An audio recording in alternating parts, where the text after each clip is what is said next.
Hello, everyone. I'm Phil Svitek, and I am joined alongside today by Zara Lisbon, who is a fellow author that I had the pleasure of meeting. And we just had a great chat when we got to know each other for the brief period of time. And we said, you know what? Why not do a conversation for everybody to talk writing?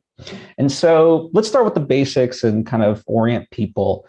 So you've written three books at this point, correct?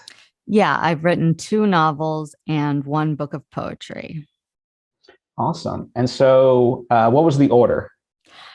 So I started out ghostwriting, and while I was ghostwriting, I was simultaneously, trying to get my first book out there. So the first one was called Fake Plastic Girl, and then the publisher Holtz Macmillan felt like it was definitely not quite a series, but what's the word for two books? It needed a sequel, is what they felt. So I followed that up with Fake Plastic World.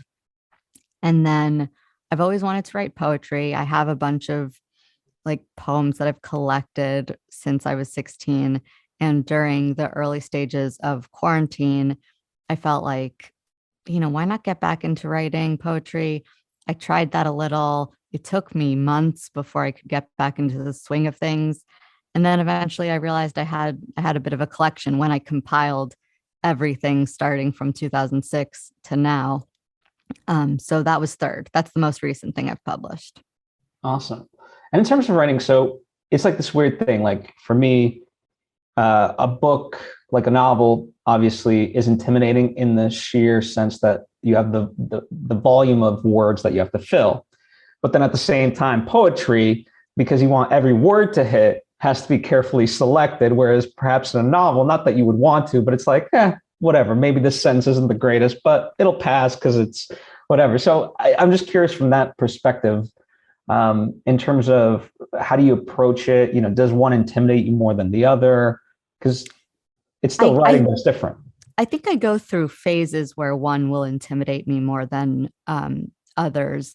I think I mentioned briefly when I met you in person how I got into the groove of writing poetry and it stopped being intimidating, even though it had been intimidating for years and years.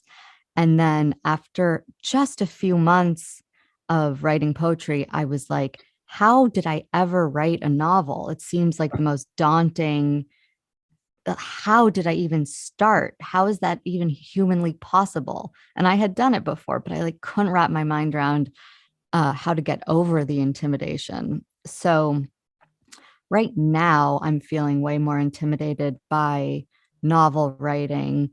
Um, Although I just took a poetry workshop also, and I was completely blown away by the other people's poetry, and it got me rethinking everything. I thought I had like made so much progress, and I was like, oh my God, to be a good poet, you have to be so much braver than I actually am. So that's pretty intimidating. Whereas writing novels, um, it you can, like you just said, you can tell the story without every sentence being a masterpiece. And what often matters most is that you do a good job of telling the story versus making every line a work of art. In fact, if you do that, it can really get in the way of the storytelling. Yeah. I want to go back to you said the word brave. What does that mean for poetry? I think uh, you got to be experimental, um, to the point where you risk not making sense, or risk making sense only to certain people. There's a tendency, I think, in writing, you want to reach a lot of people. But first of all, in poetry, that's out the window because most people don't appreciate poetry. Um, just most people who you will talk to are not sitting around reading poetry or buying poetry, especially new poetry. Maybe they know the classics. But so I have a tendency, I think a lot of poets have a tendency to want to reach people with what they are going to be writing. But I think you have to be willing to um, get very abstract. That's the first thing I mean by brave, is very abstract. My poetry teacher, who I just took this workshop with, his name is Matthias Svalina, and he wrote a book, a full book. This is how he caught my attention and why I wanted to take his workshop, a full book on absurdist creation myths. So like, instead of like the world was created in 7 days, it's like every single poem, like 50 poems, 100 poems that are different versions of how the world got created, each one more abstract, absurd, absolutely out of control than the next one. And obviously just come from a very subconscious, atypical part of his brain that he accesses, and not worrying about what other people think about it. He's just right. It's just fun for him. It's joyful for him. I think you have to be brave to do that in order to not worry what people think. And then secondly, what I mean is just you have to be brave enough to explore scary parts of your own life, not shy away from those. Yeah. Are you of the belief that the work always like reflects, I don't know, for lack of a better term, longing of the artist? Or, are you in that camp of like, no, it's just writing. It doesn't, necessarily reflect me as a person? I think it's definitely possible for the writing to not reflect your the surface of your life, the aesthetics of what goes on in your life. But I do think no matter what you're writing, it is reflecting something in your psyche, even if you're not aware of it. Yeah. Yeah, I'm of more of that camp too. Like, I mean, at least for me, I can't write anything that I don't gravitate towards, and that I don't, have some sort of connection towards, even if it seems as abstract as one can be. I just, yeah, for me, it's like, well, of course, my voice is in there. I'm the one writing it. Right. It's all you. This is going to sound crazy, but this, I guess 2 years ago now, time is flying. But Taylor Swift put out her first album that she said was purely fictional. It was not based on her life. And people really fell for that. And as a fan, like I was listening and I was like, maybe it's fictional, but you'd be blind to not notice and understand that it is coming from within her. She was kind of saying like, this has nothing to do with my life. And sure, it's fictional stories. I write fiction all the time. I understand that it's not my real life. Maybe it's not her real life, but it seems naive to think that the writer, the author, is not going to leak into the songs or the stories. Yeah, no, I absolutely agree. I mean, just because I wrote one sort of based off my life growing up, but really it's like all those things, like people always say, oh, like this would make such an interesting book or whatever. And it's like, not really. You have to really dramatize it. And so even when I was trying to like really put my life out there, really it ended up being like 15% of the actual story. Yeah. And that's why you can fictionalize it as much as you want and say based on true events, and it doesn't have to be what really happened. Yeah, absolutely. Because I mean, it needs that dramatic stake. Otherwise, you're just telling a story of, and then this happened, and this happened, as opposed to, wait, what's the real meaning behind here? Right. So, an interesting thing when we were talking, you mentioned that you went back to school to, was it your MFA? Yes. MFA in creative writing. So I want to talk about that decision, because the way, at least as I recall, that you positioned it was, people said kind of that that's not the wisest of choices.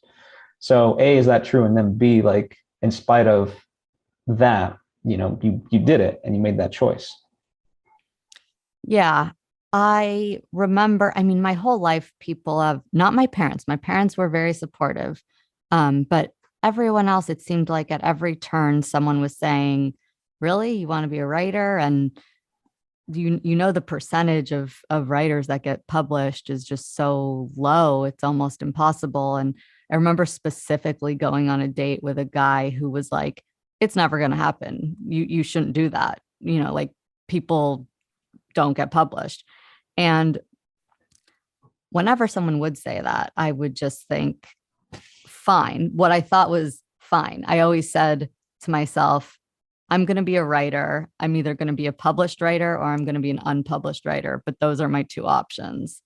And so I was an English major in college, which sometimes every now and then I look back and I remember these signs around my college that said economics, the smart major. And sometimes I think, yikes, yeah, that would have been the smart major, even though it's not me at all. But I had a poetry professor in college who really encouraged me to go to grad school for creative writing, because whether it advances your career or not, it can and does often make you a much better writer, a much more skilled writer. And that's what I wanted to be, a more skilled writer. I was definitely ignoring anyone who said, don't do it, and focusing not on the student loans I would have to take out and not focusing on what would come after it. I was focusing on wanting to be a better writer. And I know for a fact it made me a better writer. It was an incredible experience, worked with incredible people. But then also, everyone gets their career started in a different way. But I do think it was having an MFA that made me appealing to my agent to choose to represent me. So it did kind of work out. Yeah, no, I mean, I think in a lot of ways, my belief is that people just project their own fears onto others, and also too, like to me, the idea of a safe career, it just doesn't exist really. I mean, if we look at the pandemic, like that to me was the big takeaway of like Yes. all these safe jobs, like were slashed like it was nobody's business, and it's like, so what's the point? Just Seriously, my mom used to always say, like, life is a wheel of fortune, like you never know when you're going to hit luck or bad luck. And I remember thinking, that's not true. You can just be rich and have financial stability. But the pandemic completely showed us that you could lose your house, the market could crash, and you could be laid off from your perfectly reliable job. There yeah. really is no such thing as that elusive stability. So you might as well be doing something you love to do. Yeah, I mean, to me, it's I kept thinking about in Jurassic Park, Laura Dern's character says, like the illusion of control. Shit, I forget the exact quote, but like, control is the illusion. Essentially, I think is what it is, right? Like Yeah. this idea that like we had a day to day life or whatever, and that like all of a sudden this thing comes along and uproots us is like, yeah, the control was always the illusion that we just Yeah. live a normal life without any consequence or randomness or whatever. Like we're not guaranteed anything. So We're yeah. really not. We're not guaranteed. And I like that the control is the illusion, because I think a lot of our suffering in life comes from really, really wanting that control and frustration that we're not getting it. Yeah. And to me, it's just embrace the absurdity of it all and you can make through it. Which now, in talking about that, this might seem counterintuitive, but I want to ask you about your writing routine. Yeah. So, do you have one? If so, what is it? How do you approach it? It actually isn't counterintuitive, because I've gotten to the point where uh, in order to write, I do have to embrace having no control over it and have to embrace the chaos of it. Because if I plan it, it it doesn't feel good, to have a daily routine. What I do in the way of a routine, though, is set a time limit or a page limit. I kind of go back and forth. Normally it's a time limit where um, I just have to write that amount every day. And if something's going crazy in my day, or I just have a weirdly busy day, it's fine if I write for 25 minutes.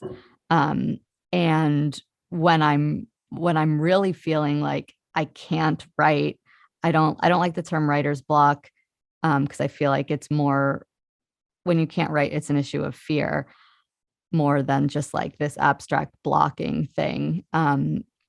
You're holding yourself back, I think, is what it is when you have writer's block. But if that 25 minutes or 6 hours, whatever I've set aside, has to be me staring at the page, doing absolutely nothing, that's fine too. I just can't, I'm not allowed to do anything else. And what happens most often, I'm like very afraid to start writing is my secret. I'm never excited to start writing. I'm always afraid to start writing. And my biggest tool in my toolbox is telling myself, lying to myself that I'm just going to write one sentence. That's not scary. You're just going to write one sentence. And so whatever time of day it is that I decide to write, or wherever in my house, that changes from the bed to the couch to the desk to the kitchen table. I'll write one sentence, and it always 110% of the time leads to much more writing than one sentence, because that was just a trick. That was a lie I told myself. And then normally an hour, 2 hours goes by, and I have written for the day. So long story short, my only routine is to make sure that I write. What's easier for you? Like for me, I'm always better at the big picture stuff. I'm like, ooh, okay, this X, Y, and Z can lead into this, and this is where the character has their epiphany because he realized X, Y, and Z. But then to like actually figure out like the details of all of that, I'm like, oh, okay, I guess I have to. I guess if I were to think about it, I would have to say that I'm the opposite of you in that way. I much prefer to figure out the details and the psychology of the characters and the essence of the location. But when I went to grad school, that's actually something, one of the reasons I'm so glad I went is learning how to really create a big picture plot where um, you can have something in the beginning connect to something in the end in a way that is like, I always wanted to be able to do that. And I feel like I learned that in grad school. And then the more I've practiced it, it's not what comes most easy to me, but it is something that now I can do. Whereas before, I feel like I was thinking about how much I loved writing in high school and how in retrospect, I was really just writing like long pages of like character description, like, which is not quite writing necessarily, but I wasn't writing a story of just like, here's this character and let me tell you every single thing about them. So grad school made me an actual storyteller, I suppose. Yeah, it is the fine balance between the two. Yeah. And yeah, I always like for me, I'm the type of writing I do is more for visual stuff, right? So Right. actors generally they'll like ask me like, so what's my backstory here? And I'm like, well, it says so in the script. You grew up in Boca Raton. What else you need? Like it's about like the moment. yeah, like what are you doing right now? Yeah. so and I always find it funny. And then it's always great in that, like for me, part of my process is sort of that feedback loop because like when people start asking me questions, then it's like, okay, here's essentially the blind spots that I'm not seeing. Okay, cool. I can go and fill those in as opposed because for me, it's just like, okay, it's either unimportant or it's just, it is what it is, like it's a Right. car. Who cares what kind of car it is? It's just a damn car. I know it gets you from point A to point B. And I read this whole book called The Bestseller Code about like they analyzed all the books that sell the best. And one of the many things they all had in common was that element of like the car should get the person from point A to point B. That's what sells well, not like it had leather interior and a tan finish over the blah, blah, blah, blah, blah. Maybe like one sentence like that so that they can understand what they're looking at. But that's mostly not what people want to read. People mostly want to read the utility of what gets the story moving forward. Well, I think, I mean, the best writing, right, is the one that drops in those sort of hints that do Yes. reveal the character of, like, because obviously there's a difference between, like, let's say this girl, she has her Chanel bag and this nice little red dress, but she gets in a beat up 1980s Volkswagen, right? It's like, That okay, tells there's a story. exactly right. So I think, I'm not trying to dismiss it. I'm just merely pointing my faults, No, and essentially. also, I mean, that's the thing about the bestseller code. It points out all these things that bestsellers do, but are bestsellers always the best written? No, absolutely not. And to what you just said, there was this lecture I took in grad school that always sticks with me called Mr. Potato Head versus Holden Caulfield. And the professor was talking about, I mean, I won't go into the whole thing, but basically, like what you said with Mr. Potato Head, if you're just like people just like stick these characteristics on the person, on the character, like, he had big eyes, she had a big mouth, whatever. But if it's not going into the story, if it's not telling, adding, building the story, then it's just superficial. So that's what we want to do, is get rid of the superficial descriptions and use the descriptions that are integral to the plot. Yeah, absolutely. And so it's either point or counterpoint, right? Like that's the big thing. It's either moving things along or hindering the things. Right. Um, so one of the things that Stephen King talks about is, reading as well, right? As an important act of writing, actually. So, do you have a reading schedule or routine, and what sort of stuff do you read? Is it similar to the stuff you write, or are you just all over the board? Um, it is ultimately similar to the stuff I write, even though some of it is not.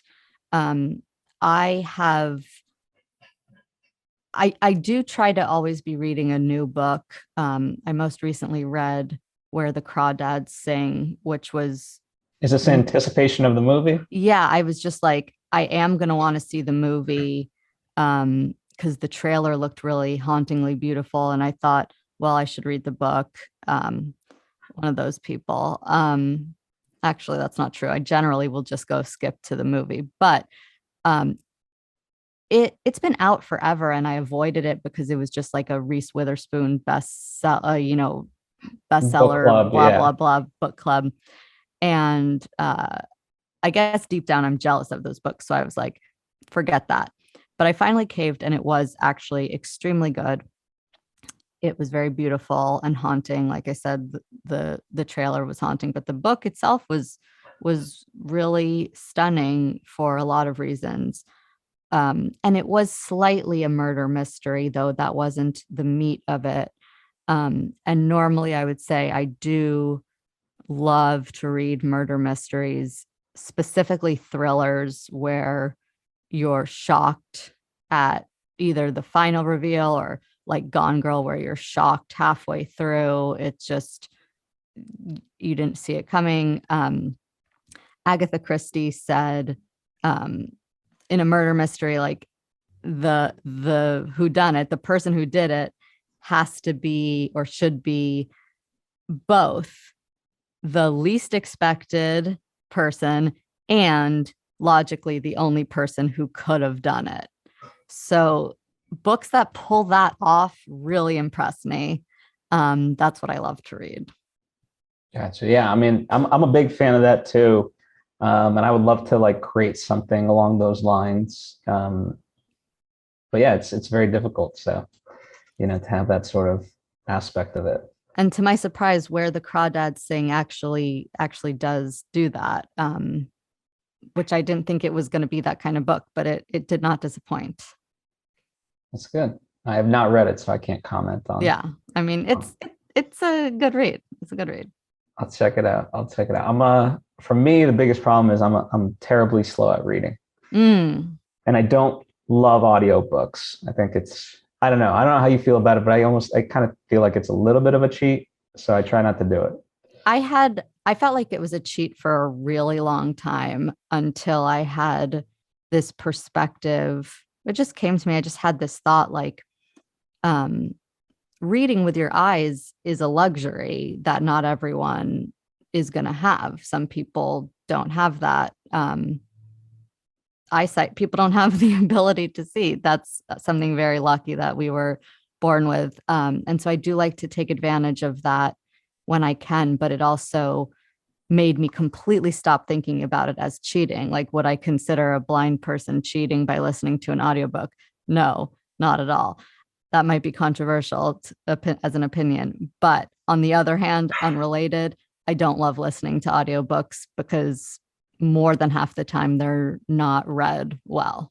And that's just a different issue.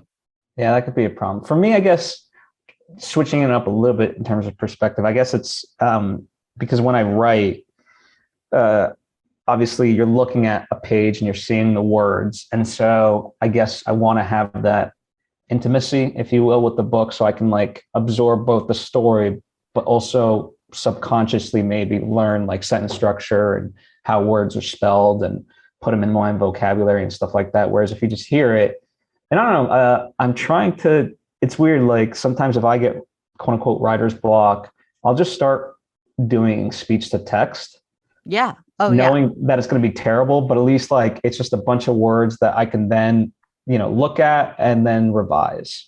Yes, definitely. So I guess I'm I think that's embracing totally both. valid. Yeah. Yeah, that's my big trick to everybody. Like, just start with that, and most chances are you're probably like only have like 20% of usable stuff, but at least like you can expand it, revise it. You have something like, Yeah, that's something. you know. Um, what are some? I'm curious about your toolkit of writing tips and tricks.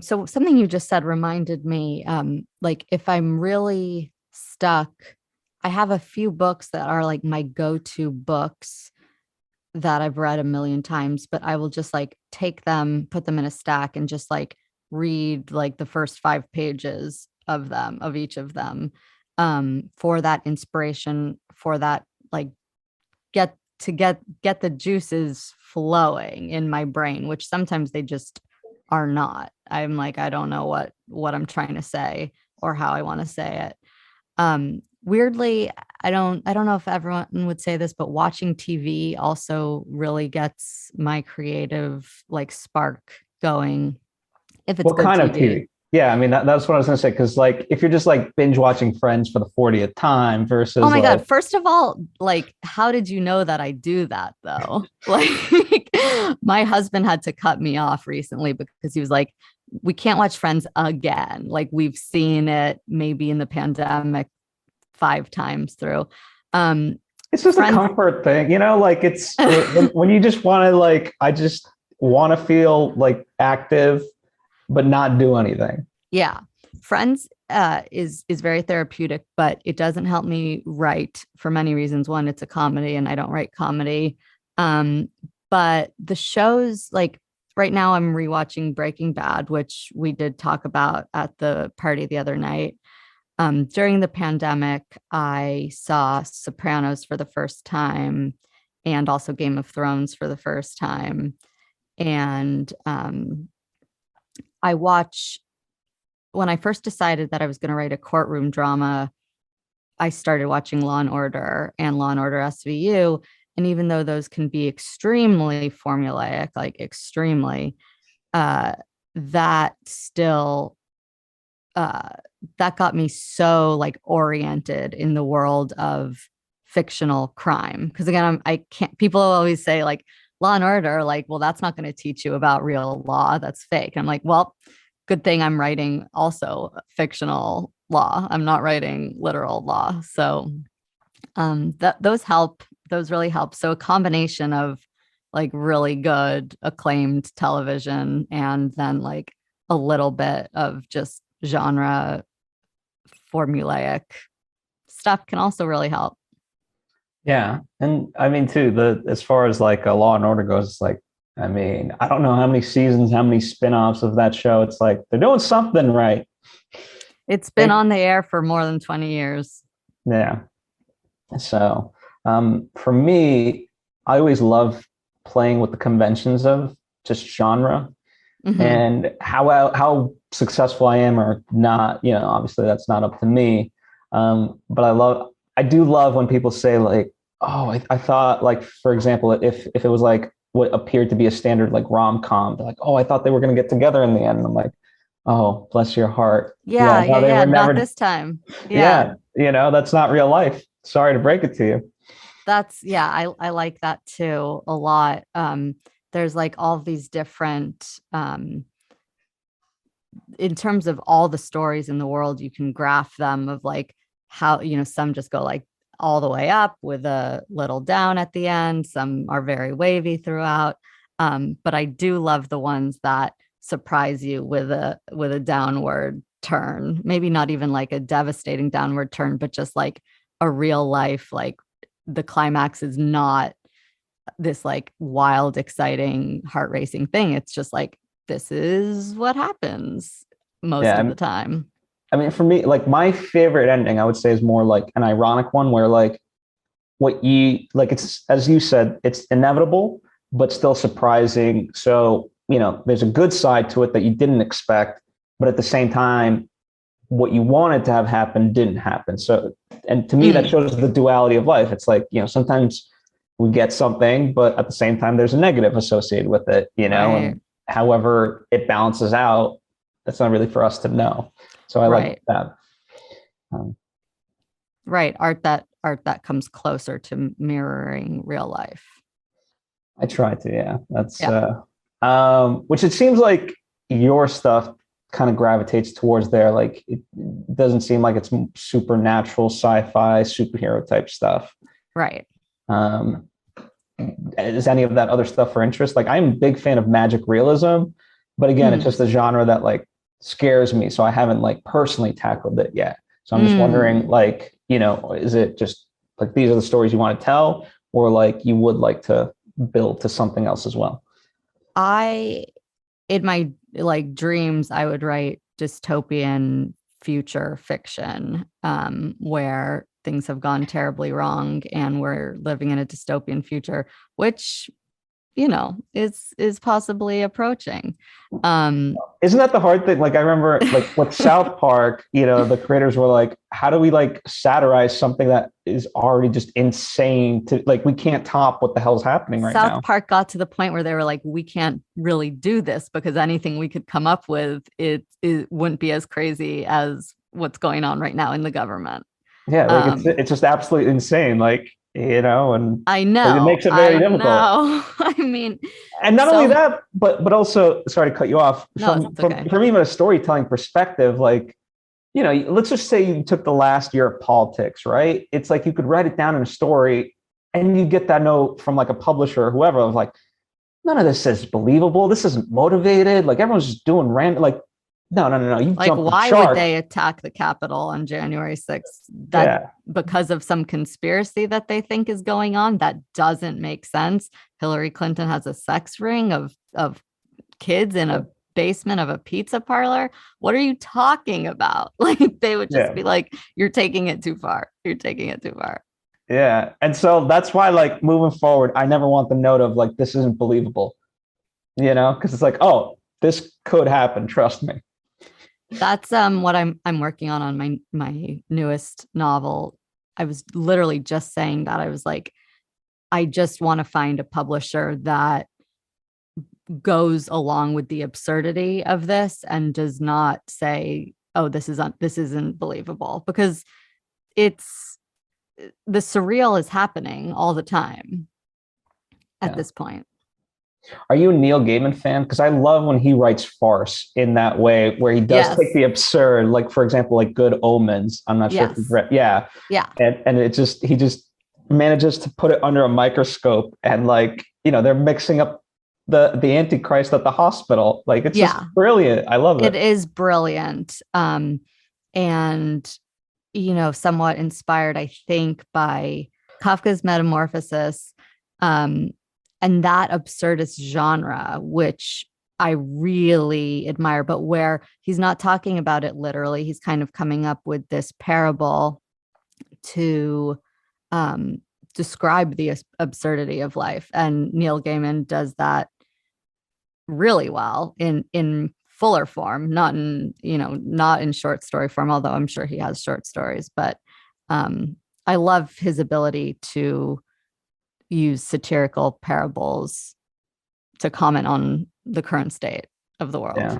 And even like even Metamorphosis, like read in today's context, like the most absurd part of that is the dude just woke up as I forget, like I'll just say a cockroach. I forget exactly. I think it's some kind of beetle, but I don't know. Yeah, and he just wakes up and his first thought is I can't be late for work, essentially. And it's just like that is so true. Like we just with at least within American society that no matter what happens to us, that's literally our first thought of like, oh, I can't be late, or I have work to be related. productive. Yeah, my Yeah. value is interlaced with my productivity. Yeah. And so the fact that he's literally an insect Yes. is beside the point because he's got to go to Right. work. He's got to get to work. Yeah, I think that's brilliant. Total side tangent, not about writing, but I'm curious. Do you watch any Terry Gilliam, like Time Bandits, for example? No, I don't. Not that I know of. I don't watch Yeah. Time Bandits. It's a movie, so it's about. I didn't watch Time Bandits. It's all good. It's about these what I don't even know. I mean, in the movie they're referred to as midgets, so pardon the phrasing, but Okay. there's like a bunch of midgets that worked for the supreme being, aka God, and they stole his plans, and now they're essentially going through time and stealing stuff from time. That's hence why it's called Time Bandits. But another one of those, like just absolutely farcical, absurd. Right. Over the top. I actually love that. That sounds like a great premise. I just looked him up briefly. I have seen Fear and Loathing in Las Vegas, which it seems like he was involved in. But besides that, I don't think I mean, is he really the Monty Python guy, Holy Grail? And he was involved. He wasn't yeah, he did he was certainly involved in all of those. Whether he directed all, he didn't direct them. I don't think, like, not every single one he directed, essentially. Okay, but when he started directing stuff, it got very interesting. Yeah. What else what else do you draw inspiration from to sort of tie it more back to writing and get back on track, which I know is my fault? No, that's fine. I do not have a very broad or eclectic taste in music. This is like something I shouldn't go around advertising, but I'm not very interesting when it comes to my music taste. Do you listen to music while you write, or just complete silence? Silence when I write. But I do draw inspiration from a few select singer-songwriters. In the past few years, it has been really just Lana Del Rey and Taylor Swift. And if you don't know the leaps and bounds Taylor Swift has accomplished over more recent times, you should check it out. It is real music. It is not what she used to be. However, I did kind of burn out on her, and I'm back to Lana Del Rey, who I think is a living poet of our time, incredible singer-songwriter. I've been a very big fan of hers and draw on her for inspiration all the time, in terms of her bravery, in terms of talking about things that are hard in her life, dark things, exploring darkness, and storytelling. The ability to tell story within music can actually kind of help shape the type of writing that I do. Gotcha. That's cool. Yeah. I want to say something cool like travel inspires me, but I haven't been anywhere in the pandemic in a while. Yeah. I go to the desert, Joshua Tree Desert, a lot, but past that, not all that much traveling. Well, it's interesting. So I interviewed Erica Roebuck, who's the author of The Invisible Woman. She also did Hemingway's Girl and a bunch Oh, of other yes. Yeah. um, phenomenal person. But she's got a couple of kids, and she lives in, I believe, either Maryland or Virginia. But either way, she can't really travel. And The Invisible Woman was set in France. And so she would do like Google Earth and like all this stuff and Wow. watch vlogs. And so, you know what? I think what a day and age we live in where that's not, I know it's not like the real thing, but certainly, That is an option, and that's yeah, crazy. We're so because lucky. yeah, because when you read the actual book, like, when we talked about the details of being a character and having it be plot driven, she's very familiar with that time period and use it to her advantage. And the irony is she's never been. It's amazing. Amazing what is possible. I need to Yeah. keep that in mind when I think of my limitations um with writing science fiction or futuristic fiction. Like you can do research, like you can see what scientists are working on and elaborate from that and extrapolate from that. You can Google anything, and there's probably some version of it being worked out in real time.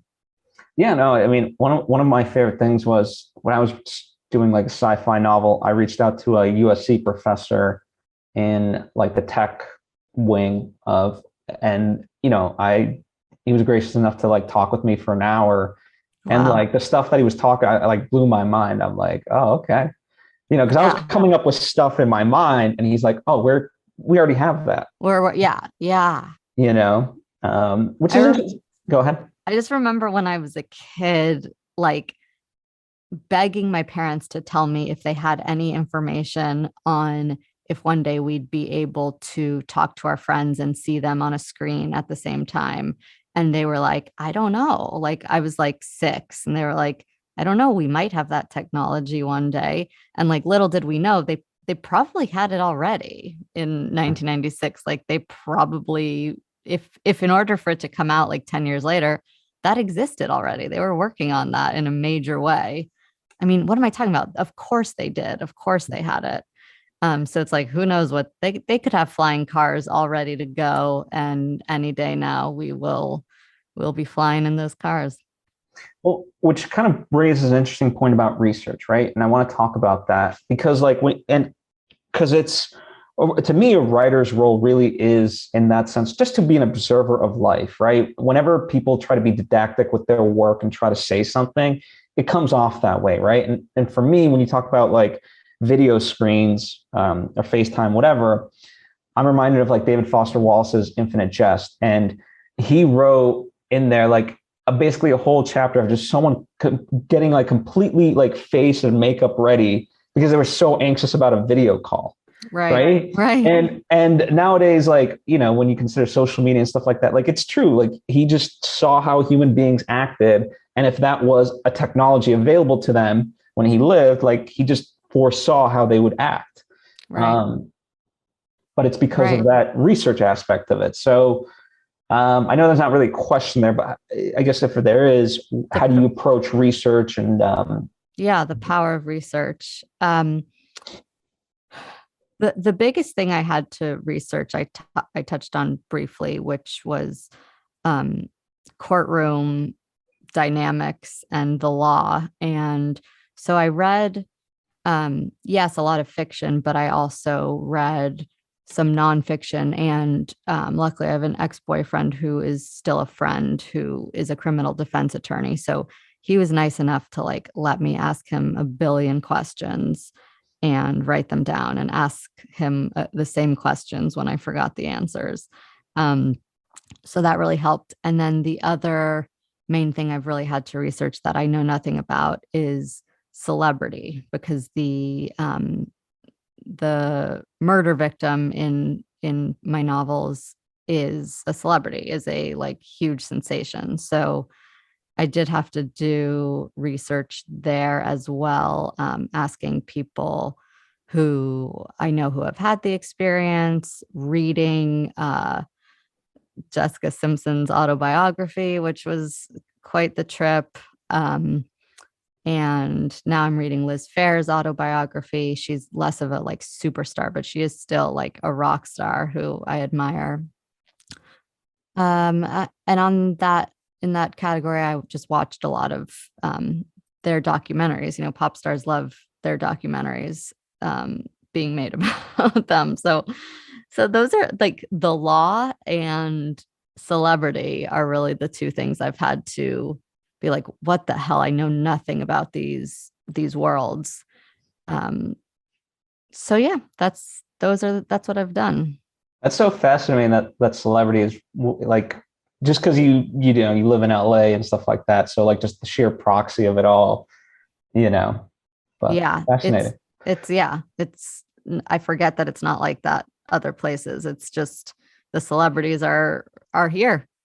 Yeah. You know, they live among us. Yes, they are real people. Yeah. Sometimes, not all the time. A lot of times they end up being like really just, unless like fame has changed their brains, which you see also, but a lot of the time they are like remarkably just regular. It's shocking. It's always shocking. Yeah, absolutely. All right. Well, before we wrap out, any final, I always try to impart as much information in terms of takeaway for anyone listening. So anything could be of inspiration or actual tips. Yeah, in terms of inspiration, I truly, it's corny at this point, but I truly believe things boil down in the creative world or in other worlds boil down to, if you don't think you can do it, you can't do it. And if you think you can do it, you can do it. And if you're not a naturally born talented writer, you still have the ability to grow that. And if you're at all interested in writing, I invite you to explore that within you, because the belief that you can do it, it's like just that belief can lead you one step at a time to becoming a writer. Awesome. And people want to check out your book, see future writing, things of that nature, support you, what's the best way for that? You can go to Amazon. All my books are on Amazon. If you could go to your local bookstore, that would be even better. Amazon maybe as a last resort, but go to your bookstore, go to Barnes and Noble, help those businesses that Amazon is crushing. And you can follow me on Instagram at I'm not Zara Lisbon. And that's about it. Awesome. Well, I'll link to all that stuff in the description as well. So that way it's an ease of access for you, dear listener. Anyway, thanks so much.